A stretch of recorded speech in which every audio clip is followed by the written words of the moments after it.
আসসালামু আলাইকুম রহমতুল্লাহি ওবারাকাতু। জাদুটোনা করা হারাম ও কবিরা গুনাহ।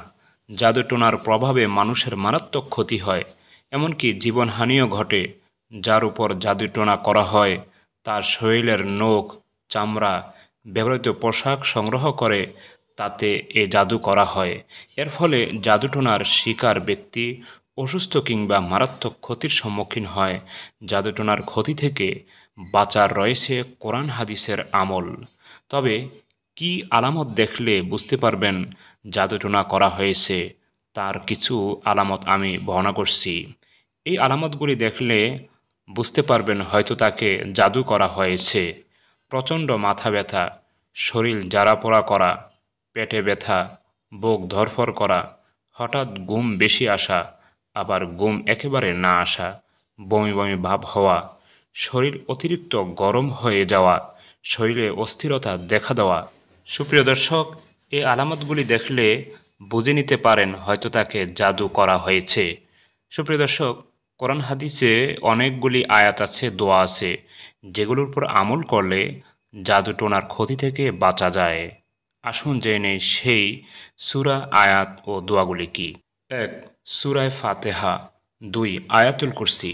৩. সূরায়ে আরাফের ১০৬ নম্বর আয়াত থেকে নিয়ে ১২২ নম্বর আয়াত পর্যন্ত। ৪. সূরায়ে ইউনূসের ৭৯ নম্বর আয়াত থেকে নিয়ে ৮২ নং আয়াত পর্যন্ত। ৫. সূরায়ে তহার ৬৫ নম্বর আয়াত থেকে নিয়ে ৬৯ নং আয়াত পর্যন্ত। সূরায়ে ইখলাস, সূরায়ে নাস, সূরায়ে ফালাক, সূরায়ে কাফিরুন।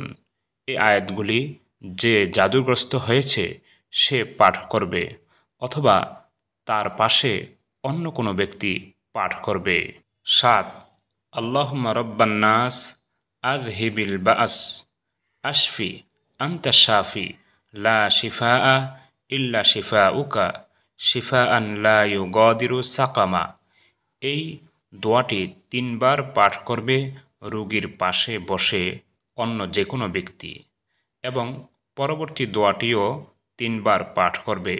দোয়াটি হলো, বিসমিল্লাহি আরকিকা মিন কুল্লি শাইইন ইউযিকা ওয়া মিন শাররি কুল্লি নাফসিন আও আইনিন হাসিদিন আল্লাহু ইয়াশফিকা বিসমিল্লাহি আরকিকা। সুপ্রিয় দর্শক, এভাবে এই আয়াত ও দোয়াগুলোর উপর সর্বনিম্ন ৪০ দিন চালিয়ে যাবেন, এবং এই আয়াত ও দোয়াগুলি পাঠ করে পানিতে ফু দিবেন। ফু দিয়ে রোগীকে গোসল করাবেন। যেদিন সে গোসল করে এই পানি দিয়ে গোসল করবে। এভাবে সর্বনিম্ন ৪০ দিন পর্যন্ত আমলটি চালিয়ে যেতে হবে। যদি পরিপূর্ণভাবে ৪০ দিনে ভালো না হয়, তাহলে সর্বোচ্চ ৬ মাস এই আমলটি এভাবে করে যাবেন। ইনশাআল্লাহ আল্লাহ রাব্বুল আলামিন সুস্থ করে দিবেন। আল্লাহ তাআলা সকলকে সুস্থ রাখুন। আমিন। আসসালামু আলাইকুম।